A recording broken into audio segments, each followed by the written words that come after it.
Happy Wednesday. Before I say anything else, I want to confirm your suspicions. It's true, I am not pastor. Can confirm? Yup. He's recovering from a surgery in Florida, and to the tune of my youngest and his chorus of cries, we are going to begin. I'm going to start with prayer, and then we'll sing a few songs together. Let's pray. Lord, thank you for your love for us. Thank you for the opportunity to gather freely tonight here to study your word, to fellowship. I pray that you'd help us to learn, help us to grow, open our ears to what you have to teach us through your word, open our hearts to the ways that you have to change us through your word. Thank you for the community that we have here. Thank you for the opportunity that we have to get to know each other better, to learn from each other, to grow, to support each other. And I pray that you'd help us to have a great Bible study tonight. Amen. Let's sing.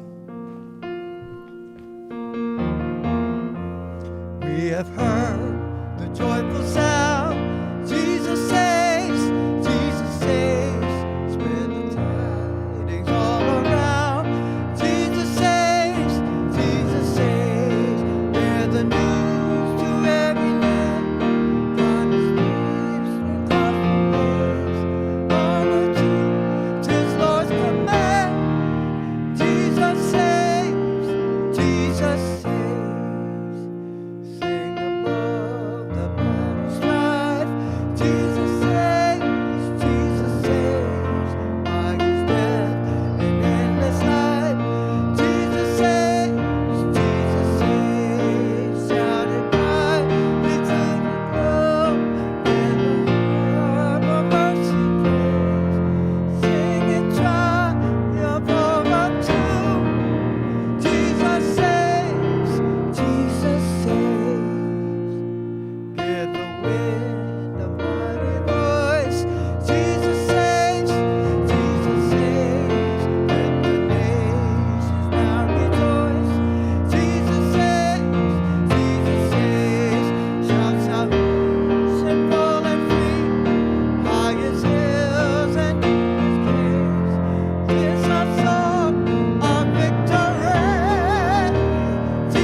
If I've never multitasked before, I am multitasking tonight.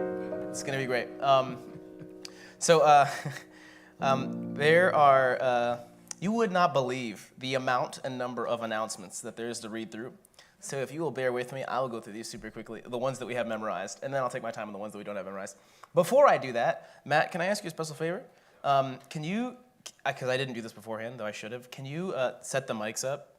Yeah, that's my fault. Okay. Okay, great. The classics. Sunday, 8:30 a.m. We've got our first service. There's no stream for that. Second service is at 10 a.m. We've also got a men's prayer group. What did I say? There's going to be a lot of that. All right. Bible study at 10. 10 a.m. Sunday school's at 10. Service starts at 11. All right. Tuesday, 6:30 a.m. men's prayer group. Wednesday, 6:30 p.m. Bible study and prayer. Here we are doing the thing.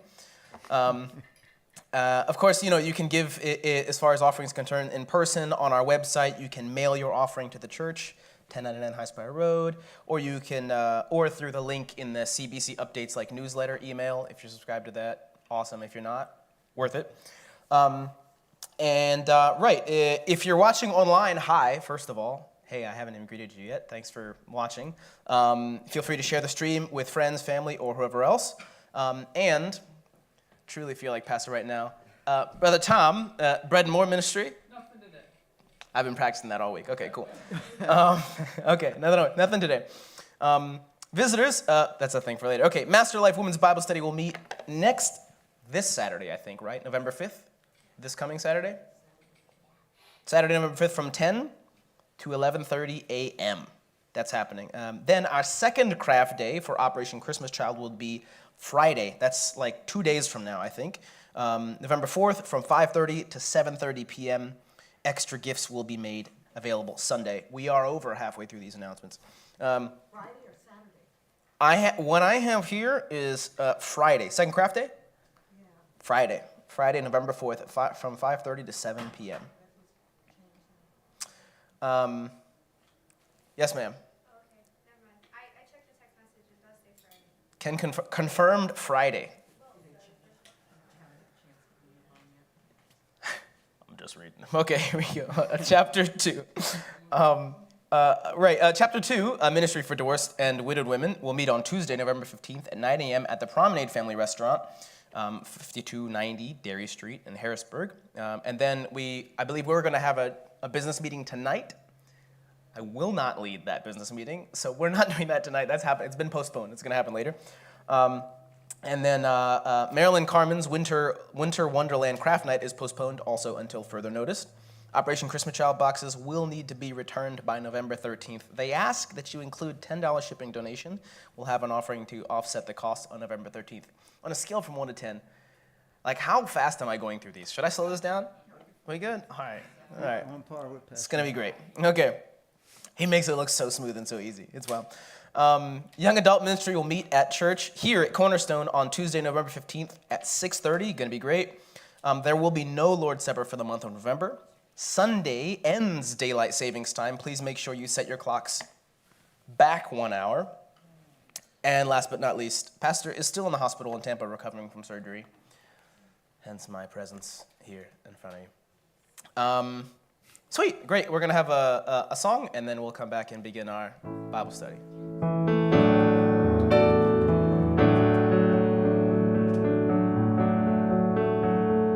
Strength will rise as we wait upon the Lord. We wait upon the Lord. We will wait upon the Lord. Strength will rise as we wait upon the Lord. We will wait upon the Lord. We will wait upon the Lord. Our God, you reign forever. Our hope, our strong defense. You are the everlasting God, the everlasting God. You do not faint, you don't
comfort those who need.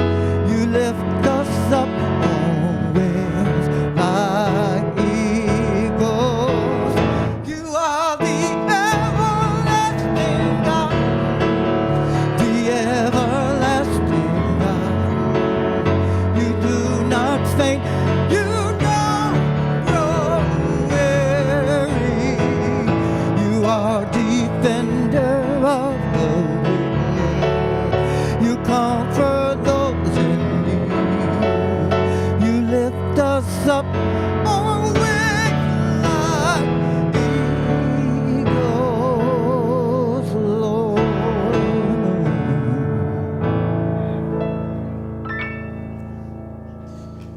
All right.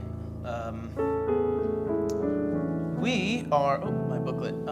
Ruth chapter 2 is what we're talking about today. And before we dive too far in or get too far along, a few disclaimers. One,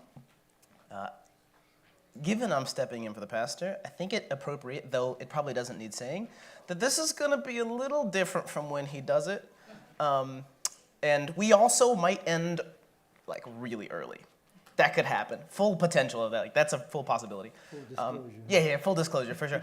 I don't want to suggest that I haven't prepared. I have. But the pastor has been studying the Bible literally for longer than I've been alive. So I think what I have to bring is far fewer answers and many more questions. So what I hope to happen, what I hope the outcome of this night is, if this time that we spend together studying Ruth is learning. I hope to learn something. I hope that we together learn something. I have many kinds of questions. Some of them come directly from the booklet that we're going through. Others don't come from the booklet. Some of them I think I have roughly answers for. Others I have no idea what the answers to these questions are. And maybe you do. So great. We're going to dive in. And before we jump in there, I want to ask a question. And my question is, when was the last time you were the new girl somewhere? Or when was the last time you were the new guy somewhere? You pick the context. It could be the new kid at a school, at a college. It could be, maybe it was here when you came to Cornerstone and you were the new person and didn't really know anybody. Maybe it was at a job or a club that you joined. Who knows? When was the last time you were the new guy, the new girl somewhere? Is this rhetorical? It can be, or you can answer it. I'd love it if you answered it. That'd be great. Yeah, please do. Well, I think it was here. Here. When was that? How long ago was It that? was a long time ago. Yeah. 2005, I think it was. Yeah, that's long. Yeah. That's exactly what now long I'm the ago old is. guy here. True story. I don't know about you or about anybody else, but when I am the new person somewhere, I get a little uneasy. It doesn't feel good. When I walk through those doors back there, I feel like these are my people, and I belong here. And so I don't feel like everyone's eyes are staring at me, or I don't feel like I need to seem normal or blend in. It's just no, I'm home. I can't put my pajamas on and kick my feet up because it's not that kind of home, but I'm home among my people. But that's not so when I'm the new place at some place. It's been a long time since I was the new guy at school, but recently I'm going somewhere with this. Recently I started a new job, and awesome experience mostly, except for the part about being the new guy. I had a trip after starting out to one of our headquarters, and the entire design organization, did stuff there. We met and things like that, and they have a cafeteria, and I went, and I remember this moment where I'm heading down the elevator to get ready to go get my food, and I'm not walking with a group of people. And so what's going through my mind, though this may just shed light on my immaturity, is oh my goodness, who am I going to sit with? And how am I going to not look like I have no friends? Which I don't, but I don't want it to look like that. So I'm heading down the elevator, and I go and I get in line and I get my food slowly, because as I'm getting my food, I'm scanning the room to see if I can find somebody that I can latch onto and like never let go. I don't find anyone, and I go and I sit down alone. So you know what? No, Daniel, you're 31 now. Like it's time. Be prepared to like sit alone. So I go and I sit down, and I'm just eating alone at a table, which as a middle schooler would have been like my worst nightmare, but it's not quite as nightmare right now until a friend. Like one of the like 5 people that I knew came and he sat down right in front of me. He said, "Hey man, how you doing? You mind if I sit with you?" And I'm like, "Yeah, no, that's cool." Externally, internally, I'm like, "Please sit with me, like, and don't move ever. Like, I'll get your napkins, I'll get your condiments. Just stay here with me." My point is that the experience of being a new person can kind of leave you feeling like someone, at least in my experience, someone please claim me. Someone call me yours. Like bring me into your circle. Bring me into your circle and make me belong. And what matters about that, the reason I asked that question is because what we're talking about today is a story of someone who is brand new, not just new to a job. That, I suppose, not so hard in the grand scheme of things, but new to a country. Someone who's left their people behind, left their mother, their father, their family, brothers, sisters, old co-workers, nanny, I don't know, I can't think of anything else. Left these people behind and come to a new country called Israel. That, of course, is Ruth. What we're going to do is we're going to read through the entirety of chapter 2. I think it's like 23 verses, and we'll dive into these questions specifically. I also don't have it pulled up behind me, so you can either listen to me or like read it with me. Maybe a combo, that's great. Okay, Ruth chapter 2. Ready? Yep. All right. And Naomi had a kinsman of her husband's, a mighty man of wealth, of the family of Elimelech, and his name was Boaz. And Ruth the Moabitess said unto Naomi, "Let me now go to the field and glean ears of corn after him, in whose sight I shall find grace." And she said unto her, "Go, my daughter." And she went and came and gleaned in the field after the reapers, and her hap was to light on a part of the field belonging to Boaz, who was the kindred of Elimelech. But I just want to pause there for a second. Quick recap. Who's Elimelech? You can just like yell it out, and I'll repeat it for the folks online. The husband of Naomi. Husband of Naomi. Great. Here we go. Back into it.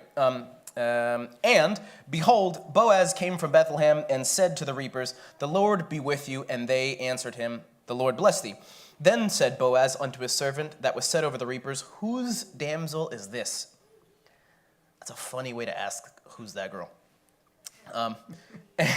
And the servant that was set over the reapers answered and said, "It is the Moabitish damsel that came back with Naomi out of the country of Moab." And she said, "I pray you, let me glean and gather after the reapers among the sheaves." So she came, and hath continued even from the morning until now, that she tarried a little in the house. And then said Boaz and unto Ruth, "Hearest not thou, my daughter? Go not to glean in another field, neither go from hence, but abide here fast by my maidens. Let thine eyes be on thy field, that they do reap, on the field that they do reap, and go thou after them. Have I not charged the young men that they shall not touch thee? And when thou art at thirst, go unto the vessels, and drink of that which the young men have drawn." Then she fell on her face, and bowed herself to the ground, and said unto him, "Why have I found grace in thine eyes, that thou shouldst take knowledge of me, seeing I am a stranger?"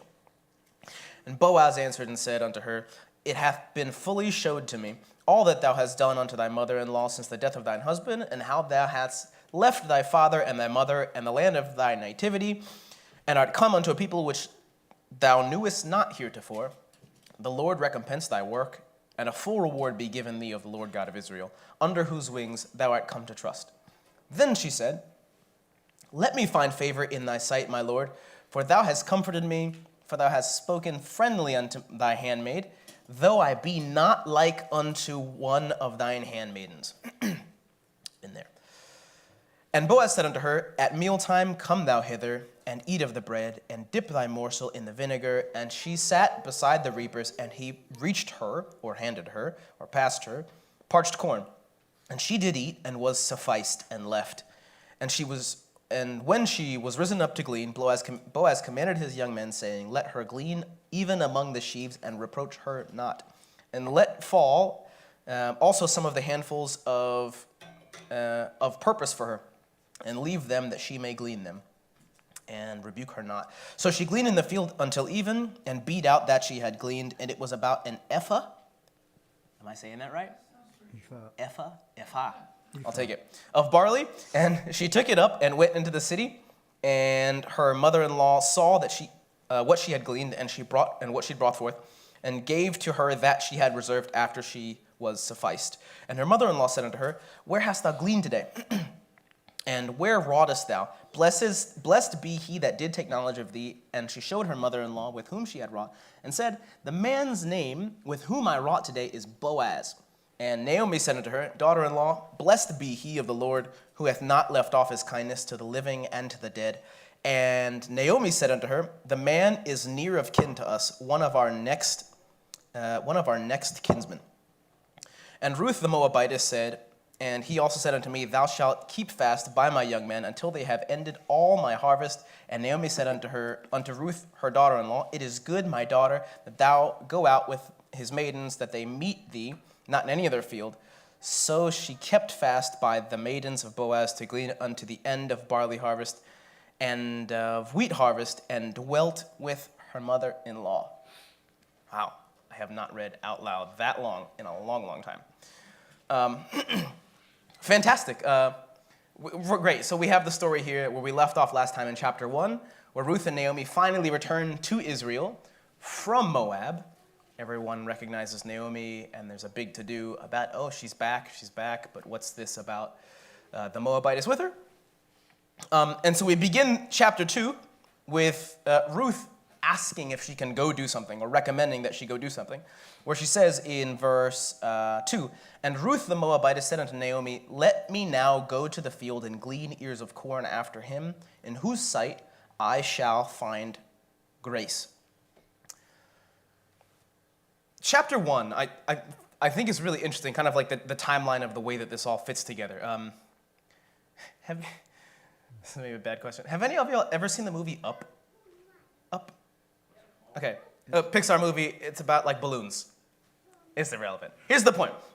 In the movie Up, the first, 15 or 20 minutes of the movie, some significant amount of time, is dedicated to a time span of maybe like 4 or 5 decades. It just zooms through and shows the life of this couple, how they met, all the way through how they grew old together. And that's like the first big chunk of the movie. It reminds me a lot of the book of Ruth in that first chapter spans maybe an entire decade, where they move to Moab, the boys get married, the boys die, the husband dies, and finally they move back. There's a lot of time there. And in chapter 2, we kind of zoom deep into one single day. We go from taking a look at like a decade of time and zooming into a single day. And we've got the context set from why they came back to Moab. And our first question, which I'll bring up here in a second, or he will, what a guy, thanks, is what from your perspective are the risks of Ruth's going out to glean in the field of whoever she can find around? Are there risks associated with that? That's the first half of the question. Are there risks associated with Ruth actually going out to glean in the field of some stranger, given she doesn't know anyone around here? 2, are there risks associated with her not going? What are the consequences of her just sitting down or staying behind and doing nothing? What do you think? What are your thoughts? Oh, also folks online, yeah.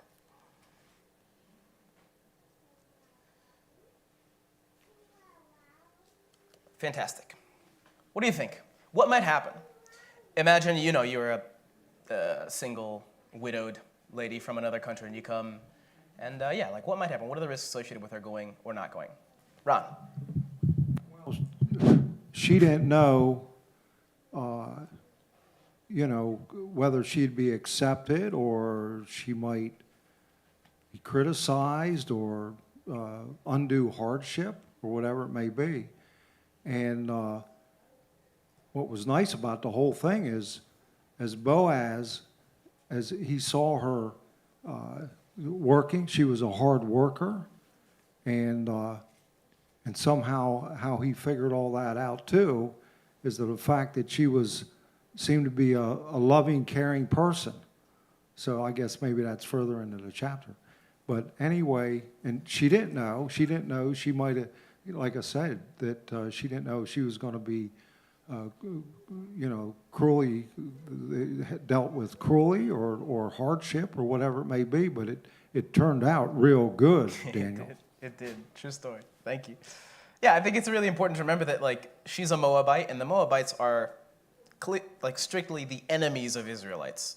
So I maybe even they had some like I don't know what you might describe as like racial tension then, something similar to what we've experienced in the past few years during the pandemic and things like that. But that's definitely a risk of hers. Ms. Marilyn, did I cut you off? Yeah, no. Just her personal safety was an issue because, first of all, she was a foreigner. Second of all, she was a woman on her own. And, I mean, it states in there that Boaz told his men servants to leave her alone. I mean, personal safety, and then on the other hand, if she hadn't gone, I mean, this was allowing them to eat, and there would have been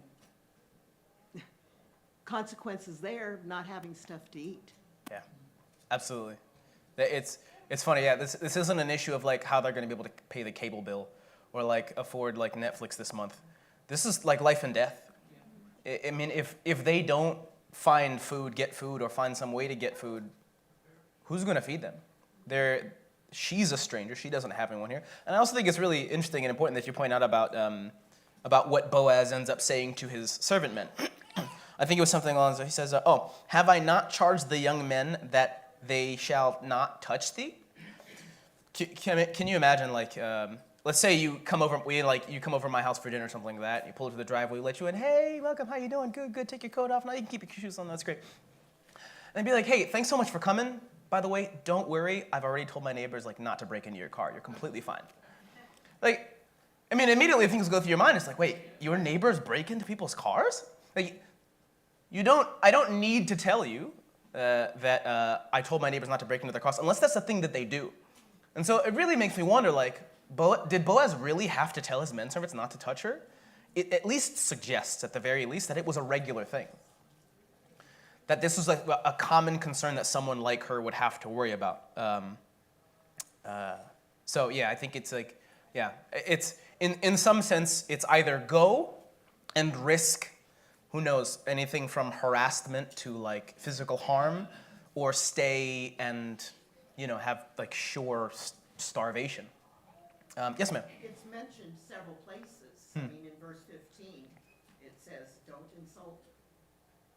Said to him, don't insult her. And then, so it is obvious that it's something that happens. Yeah. Ms. Marilyn, for those who didn't hear online, she mentioned that it's mentioned several times that Boaz mentioned to his servant men, don't insult her, like don't bother her, leave her alone. And so it's clear that this is a thing that happened. That's kind of, I mean, even, we're not a woman, but like even as a man, that would be a touchy situation for me, going out into a field of a stranger. Anyway, I'll chill out. Any other thoughts, any other risks that might be associated with Ruth going out to glean in the field of a stranger? Oh, and by the way, keep in mind that she didn't know who Boaz was. I mean, when she goes out to like glean in a field, she'd never heard of this Boaz guy. She's just going to pick a stranger, maybe a nice looking field or a field where like the people chopping down the grain look nice. Who knows? Go for it, Jack. I like how it says that she just happened to come on his land. And as we're seeing, he was a very generous man. He was a wealthy man. He was very kind. And like you said, the protection, because in the study it says that the reapers weren't really fancy to the gleaners or anybody getting into their, it's like, you just start a new job, getting into somebody else's workspace. Yeah, exactly. Bothering them. And then it also says that the hazards or the risk, that the landowner is not responsible for protecting them, but also giving them sustenance, drink or food. So there are those other issues there too, Absolutely. it's almost like it's almost as if like you mentioned, like if you were heads down getting your job done and somebody's like getting close to you and kind of interrupting your flow and potentially getting in the way, or even if you are someone like Boaz and these quote unquote gleaners come through, like every stalk that they pick up is cutting into your bottom line. Like every piece of grain or every fallen, I don't know, like crop is cutting into your bottom line. This is money that could have been profit. Which leads to another question. Like if you've never read the story of Ruth before, if you're not familiar with all of the people that we're talking about and the scenarios and the timelines, and you read the line where Ruth says, "Let me go now into the field and glean ears of corn after him in whose sight I shall find grace." Like, how might you interpret that? Why is that a sensible conclusion to come to? We're strangers here. We don't have food and we don't have money. How do you arrive to the conclusion that, oh, we should go into somebody's field and pick up the crops off the floor? Does my question make sense? I mean, the reason I ask is I think as people who read the Bible, who hear about the Bible, who have read the story of Ruth one or many more times, we just kind of like, oh, yeah, that makes complete sense. But if you're an outsider and you're a stranger and you walk through these doors of Cornerstone for the first time, you hear this, why is it a sensible or reasonable thing for someone who is poor, a widower who has no way to make money, to step into the field of someone and pick up their crops? Bernie. Well, in Israel, it was part of the law. As it reads in Leviticus 19, it says, "When you reap the harvest of your land, you shall not wholly reap the corners of your field, neither shall you gather the gleanings of the harvest, and you shall not glean the vineyard, neither gather every grape of the vineyard. You shall leave them for the poor and the stranger. I, the Lord, am your God." And the reason for that is because they were strangers in Egypt. So when they came out and God prospered them, he commanded them to do this. Yeah. If that answers that question. No, absolutely. Absolutely. That's exactly it. Today in America, if you are short on money and you're having a hard time feeding your family, for example, or feeding yourself, there are things you can do, steps you can take to go get help, right? I mean, there are the classics that come to your mind, like welfare or, I don't know, food stamps or, just, there are ways to go get help. In Israel, they didn't have food stamps, right? They didn't have a welfare program. This, what Bernie just described, it's not a one-to-one, but you get the idea. This is their roughly welfare program. This is kind of the structure, the infrastructure that God put in place to help those like orphans, like widows, like those who didn't have anyone or anything to be fed.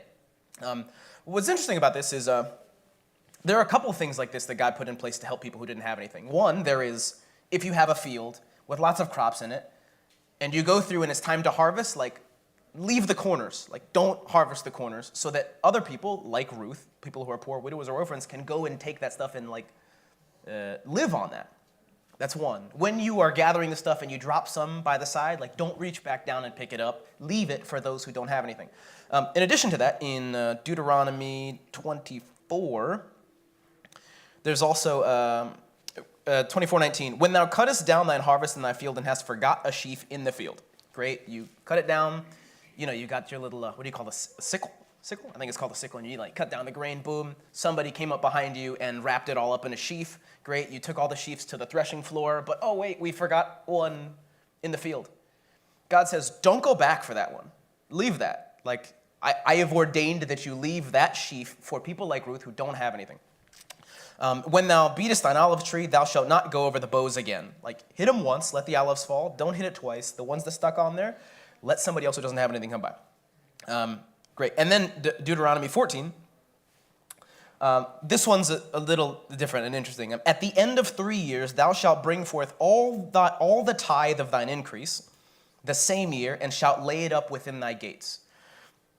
And the Levite, because he hath no part nor inheritance with thee, and the stranger, and the fatherless, and the widow, which are within thy gates, shall come and eat and be satisfied." I think we traditionally think of the tithe as a thing that the Israelites gave to the Levites because they didn't have any inheritance. True. But a part of that was also God's way of providing for those who didn't have anything, like Ruth. It was also for the strangers, people who came into the country and didn't have anyone or have anything. So fantastic. I think we... This is going to make sense. Does this work? Nah. But it's cool. Okay, cool. So if we... No, I'll jump down and get it. It's all good. Thank you, though. Great. So we jump down to 3, and verse 3 of Ruth 2. And she went and came and gleaned in the field after the reapers, and her hap was to light on a part of the field, like Jack mentioned. It describes it as a hap. Of course, we know God's hand is all through this book, though the people in the book don't mention his name so many times. We know that he is the author of this, tying every piece of the story together. And it says, and behold, Boaz came from Bethlehem and said to the reapers, the Lord be with you. And they answered him, the Lord bless thee. Then said Boaz unto his servant that was set over the reapers, whose damsel is this? Miss Sharon mentioned in the chat, the Lord said, the poor will always be with us. True story. John 12:8. Mr. Easty, can you try to advance this for me? I think you have to click on the play button itself. I didn't import them properly, but it's going to be great. Okay, and then we have...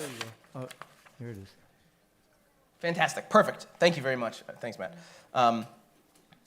What else do the following verses reveal about Ruth's character? We have verse 7, which says, and she said, I pray you, let me glean and gather after the reapers among the sheaves. So she came and hath continued even from the morning until now, that she tarried a little in the house. What can we learn about Ruth's character from that? 1, and then verses 10 and 13. Then she fell on her face and bowed herself to the ground, and she said unto him, why have I found grace in thine eyes, that thou shouldst take knowledge of me, seeing I am a stranger? While you chew on that, one of the things that I find most interesting about the relationship between these two people from the start is the way that Boaz first recognizes her. This strange woman in his field, he's away, and Ruth comes and asks his servants, hey, can I glean behind you? I kind of want you to imagine like a sets of people. The folks who actually cut down the grain with a scythe, they leave it on the floor for the next group to come through and wrap it up in sheaves, leave that there, and the next group comes and takes those sheaves to the threshing floor to be winnowed to separate the chaff from the grain. Boaz is out, who knows where he is, I want to say he's out of town, but he's not there, and we know that because when he comes back, his servants say, hey, when Boaz first sees her, he says, whose damsel is this? I don't know, when you see us, I don't know, Chet, we just met. I'm so sorry to point you out, but this is going to be, so, when I met you, or when for example, if I'd seen you today for the first time and I go to Bernie, I don't say hey, whose man is this? That's a strange question to ask. I mean, to me, it seems a little off. I think maybe a more appropriate question, a more sensible question from at least my perspective is, who is this? Not whose is this, but I think there's intention behind why Boaz is asking the question, whose is this? Why might he be asking the question this way? Go for it. This is conjecture, but perhaps because she was not an Israelite, she was a Moabitess. And it might have been assumed that she belonged to somebody in the nation of Israel. Sure. And that's just conjecture, but that's my thought. It absolutely could be. Yes, my love. Wifey. I wonder if he was asking, is she single? Is she single? Does she belong to someone? It could be. Did she take it? Yeah, it absolutely could be. Okay. Right? Especially, maybe he didn't even recognize that she was a Moabite from the start. But yeah, in that context, I think that makes a lot of sense.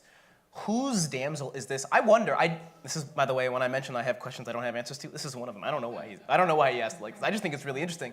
I think one of the other possibilities might be maybe he's asking, under whose protection is this woman? And the reason that I think that is because of the way he responds after learning who she is. You know. Sorry, go ahead, Bernie. I have another thought. Yeah. Here's a question first. Why didn't Naomi stop her from leaving the house if all these dangers Yeah. were there, right? If all these dangers were there. And my thought in responding to my own question is this, that Boaz was a near kinsman to her. And he probably was not the only one, because when they came back, they were all Interesting. gathered together and said, Naomi's back, basically. So I think she had relatives throughout that whole area. Yeah. So the chances of her was 50-50 that she would land in a relative's field. And that's my take on it. So the fact that Boaz might ask a question is, because he says in verse 11, it has been fully shown to me, Yeah. which means he possibly could have had a conversation with Naomi. And said, interesting. hey, maybe had dinner, the week before or something. I'm just throwing It it could out be. there. This is Who all knows? conjecture Sure. anyway. But hey, look, I have this girl, maybe he didn't meet her yet, Yeah. Yeah. who came back with me. She's a Moabite. If you see her, don't kill her, Yeah. Yeah. Yeah. That sounds harsh, but like this was the time of judges. Wild things like that happen. That's a great question. Thank you. Miss Marilyn. I also wonder if it had been discussed between Ruth and Naomi, because in verse 2 it says, please let me go. Like, don't hold me back. Yeah. Oh, interesting. But Yeah. then it also goes on to say that I could find favor with whoever's field I was in. Yeah. And stuff. So I It's wonder clear if that there they had been had a a discussion. discussion and they held off, or she kept saying no until, they had to eat. Yeah. So maybe we're catching the last of an ongoing conversation about, hey, here's why I should go. No, I don't think you should go. Here's why I should go. And maybe, Please let me go. right, and exactly. And I'm sure they both come to the conclusion that, I imagine that they both come to the conclusion that, like, if I don't go, like, this little bit of food that we had on the back from Moab is going to run out, and what then? And also, I think it's important to remember, like I mentioned a bit ago, that this is in chapter 1. I'm coming, it's going to be great. In chapter 1, it highlighted this as being the time of the judges. A lot of people come to the Bible or think about the Bible in terms of like a flowery, like, wonderful rainbows and unicorny, pleasant book, all positive. And the book of Judges is one of the most ugly, dark books I've ever read, period. The things that happen, like the lawlessness and the way the Bible describes it in an economy of words, every man did that which was right in his own eyes. I wonder if when Ruth left that day, if she hugged her mother-in-law and didn't know if she was going to make it back. I wonder if her mother-in-law, stayed up late watching for her, hoping that, she didn't catch a rumor that she'd gotten in trouble. Ron.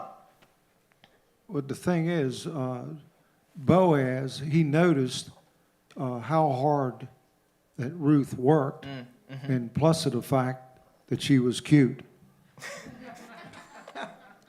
It's around. That's good. Thank you. Thank you very much.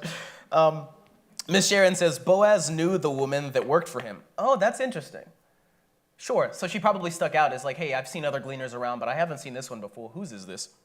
Interesting. And Miss Judy says, Ruth may have looked young to Boaz. Oh, also interesting. Maybe she didn't quite fit the demographic of the kind of person who ends up gleaning in his field.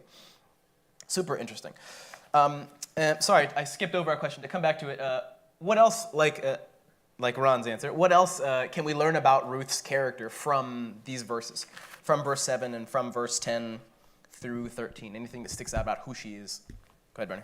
She was humble, and she definitely believed in the hierarchy of, hierarchy, that's not the right word, but the structure, even the religious structure of the time.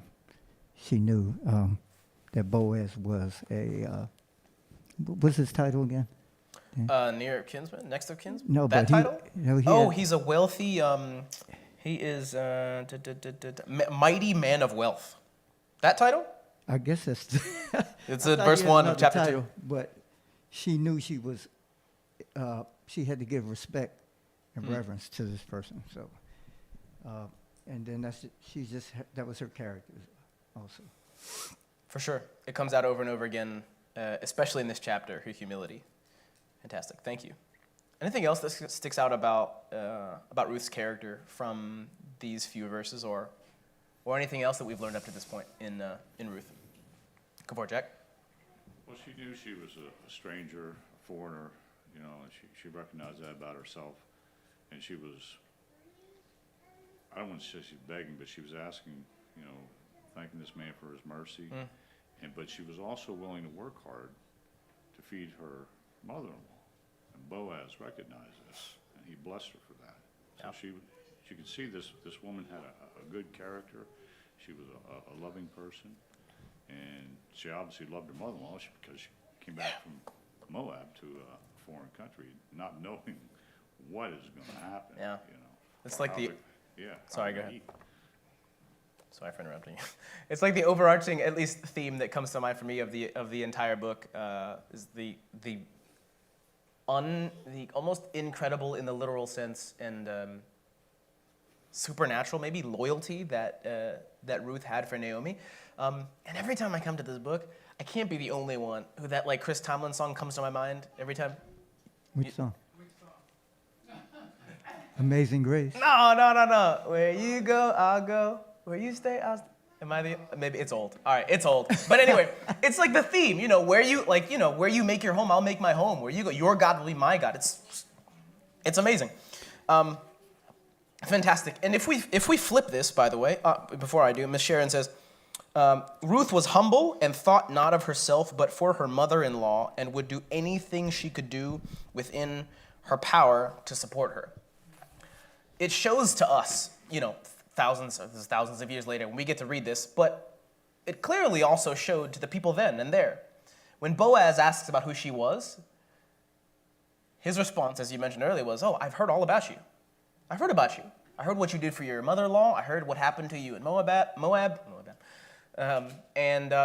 It shows now and it showed then. And if we flip to Boaz, what can we learn about the character of Boaz?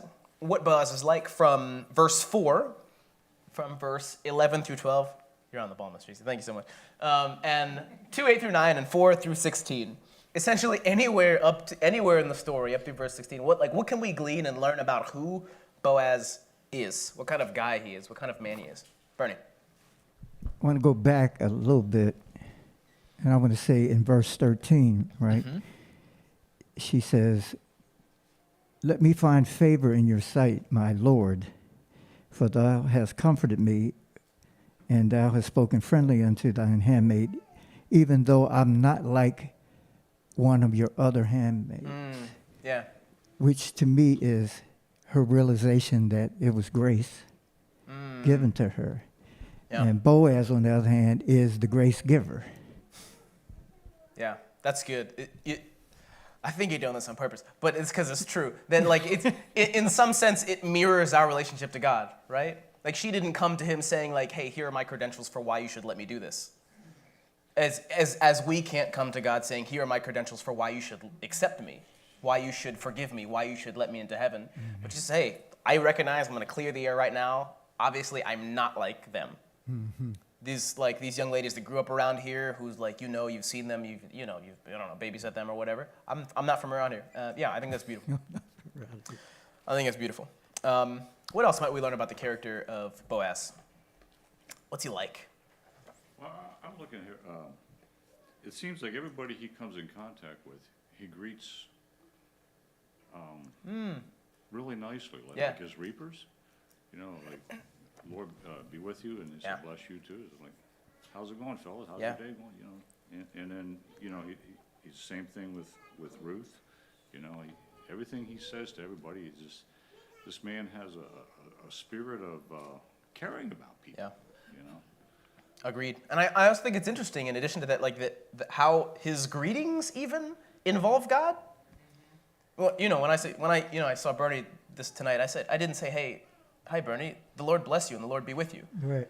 I mean, it'd be okay to do that, but that's not really how I, you just say, hey, hey, Bernie, how you doing? Yeah. But I think it's, what we put in us is what comes out. And of course you can fake it, right? You can infuse your conversation with, Christianese and things like that. But I think it's very interesting that in a time where I believe it's not normal and not common to talk about God with this kind of reverence and to look to God for provision and with respect. Again, this is the time of the judges.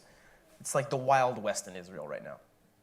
I think it says a lot that Boaz, even when he goes to greet his own servants, he greets them and blesses them, or essentially may God bless you, may God keep you. But also he speaks to them with respect. He doesn't have to. He's a right, yeah, exactly. When you get a boss like that, it's a beautiful thing. They obviously ask for a raise. That's not what I would do, but okay. The Bible describes him as a mighty man of wealth. When I think mighty man of wealth, I don't think of, the picture that comes to my mind isn't somebody who has a ton of respect and kindness for their employees. Mighty man of wealth? I'm thinking I probably shouldn't name names right now, but mogul who owns massive company who just I'm just gonna, I don't like your department, bye, see ya. Give him a little severance or something like that. But this guy is kind and shows respect not just to his servants, but also to the people who come to glean in his field. The very people who are taking away from his bottom line. I think, I'll speak for myself, when I read through a story like this, the temptation is to think, this is the Bible, so, these people walk around with cloaks and their hands in here and they sing hymns all day and they're just these super holy spiritual people. But the reality is, given it's the time of the judges, I highly doubt that the people around Boaz allowed people to come and glean in their field like this. Yes, it was the law. But this is the days of the judges. People weren't following the law, largely. And so I think it sticks out a lot, and it says a lot that Boaz allowed Ruth to come in and glean, and the other gleaners around, and treated them with respect like he did here. And then I also want to jump down to verse 15, where he says, "And when she was risen up to glean, Boaz commanded his young men, saying, let her glean even among the sheaves, and reproach her not, and let fall also some of the handfuls of purpose for her, and leave them, that she may glean them, and rebuke her not." Question: is this Boaz fulfilling the law that Bernie pointed out earlier that we've talked about, or is this Boaz going above and beyond? Why do we believe it's Boaz? So the question, and why? Why? Go for it. I was just thinking about something earlier with Ruth. The way that she is, the type of people that she was coming from, and they were enemies with the Israelites. But how was her upbringing? And how was Boaz's upbringing? Because when you're living among people that are not so nice, you, especially children, they pick up things that we don't even realize they're picking up. And all through her life, True. She must have seen in her parents or maybe other relatives, friends, that were good people, and she emulated them. Or she just had some people are just born with a really good spirit. We're all born sinners. And it's the same with Boaz. I mean, his upbringing, even though that at the time of the judges and things, like you said, were kind of ugly, maybe his family was more toward reading the law and obeying the law. Could be. And this man being rich, Yeah. he didn't think highly. He wasn't proud as we're seeing here. I mean, he cares about a woman he doesn't even know. Yeah. But then when he finds out about Naomi and how Ruth was treating her, like you said, it was even above and beyond. So, there's that. Yeah. I think there's so much about him that sticks out. Especially even, I think Boaz would stick out like a sore thumb in the days of Judges in this context if he just fulfilled the law here. And this is, again, speculation. The Bible doesn't say this, but I believe, if you read Judges, it's really ugly. If he just fulfilled the law here and allowed people to come and glean in his field. But he goes a step further, and he says, not only when you drop something new, I want you to leave it there. Not only don't I want you to harvest the corners of the field. Not only do I want you to do the basics, but occasionally, let a couple fall by the side, just toss them over your shoulder or whatever, in one sense, you could kind of like conclude that, oh, he has a lot of money, he doesn't need it. But then we also know that, like, you know, the question the pastor asks often, like, how much money is enough or how much wealth is enough? Just a little more than I have. In that sense, like, why should he cut his profits? If he's in the habit of being like a savvy, wise businessman who's able to amass wealth like this, why should he do this? I think it shows that he loves the Lord. Yeah. I think it shows that he cares about God, and even his response, you know, later in this chapter. But I think we're seeing already a bit of his character. We got about 5 minutes left, so I'm going to jump through this. But also, Miss Jolene. Miss Jolene says, Ruth's selflessness won Boaz's heart. There's probably a lot of truth to that. Miss Sharon says, Boaz is her kinsman redeemer, as Jesus is for us. Another parallel. Miss Judy then says, Boaz appears to be compassionate and caring. He does. And you know what's interesting? He didn't even know that we were going to be talking about him today. I mean, if you told me, like, hey, tomorrow they're going to write a book about you and it's going to be read, like, for hundreds of years, I'd turn it up. I'd, like, turn, like, everything up. Oh, hey, honey, how are you? Come in and, give her a nice kiss. Like, oh, hey, everything super nice. But Boaz is just going about his life. This is just him. It's almost like, when you're watching a reality TV show, which we probably shouldn't do that much. When you're watching a reality TV show, like, this isn't real. This is all manufactured. A producer set this up, a director set this up, this person auditioned for this part. But we look at Boaz and we see, no, this is raw. This is what this man is like. And then Miss Judy says, I think it's both fulfilling the law and going above and beyond because of his spirit. True story. And yes, ma'am. Since we're speculating, also, you don't see the anybody reacting like, oh my God, this is the first time he's ever done it. Yeah. It's like you said, it goes to your point that was natural. That was his being, because no one responded in total shock, or, because some people would grumble, like, even though you're a servant, you'd be like, how's he doing that, or why did he do that for me? He just, it just seemed natural. Yeah. Yeah. That's true. Yeah, we don't hear anybody being shocked or indignant, like, oh, this is the first time, any hints that this was the first time he'd done something like this. Mm-hmm. I think